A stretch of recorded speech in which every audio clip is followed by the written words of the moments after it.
It's Atch back with another health highlight from Michigan Primary Care Partners at Y102. And this week we're going to talk headaches. And they're all over the place, aren't they? When it comes to allergies, hay fever, or you got that really bad one, the migraine. And that's what we're going to focus on with this week.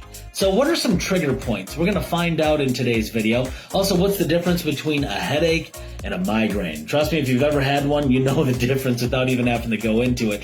However, if you've just kind of on the cusp of saying, well, I'm not sure if it's a migraine or just a headache, or if it's environmental or what it is, we're going to find out. Plus, what are your forms of treatment options that you can have to control migraines? With Michigan Primary Care Partners, they can tell you on this week's Health Highlight with Y102.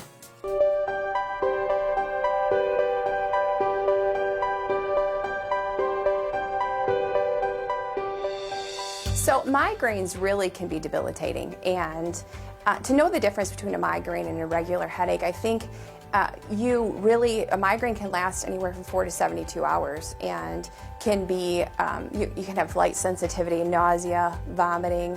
There can be some precursors, some auras that you get a little bit before a migraine too, so that's one of the things that you want to pay attention to, and just to see what type of headache that you do have. You can also be very tired.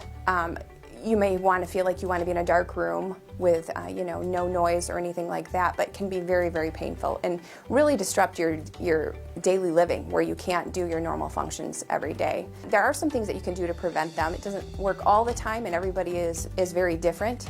So I think you need to first of all see if you can find out what triggers you have. And identifying triggers can be keeping a food diary, what foods are you eating, keeping a close eye on that, and which can take some time. But I think in the end, if you can figure out if a food is triggering your migraines and you stay away from that, you'll be much better off, and it can be kind of an easy fix. As well as like a sleep diary, I have noticed that sometimes people's getting off your sleep schedule can be a trigger. So also recording that. So there are some things that you can do to see if you can identify triggers. So that's the easiest thing, and then you just eliminate the triggers or stay away from those if you can.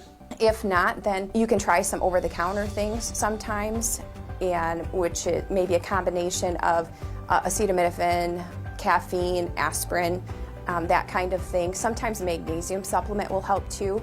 If not, there are some preventative medications that you can take that beta blockers sometimes, or anticonvulsants as well, like Topamax. That's more of a preventative. And then there are some abortive treatments too. They're considered triptans is what the class is. So there are a lot of options, so it's not something you have to live with. You may have some, but to reduce the amount or to reduce how severe the migraines are will really improve quality of life.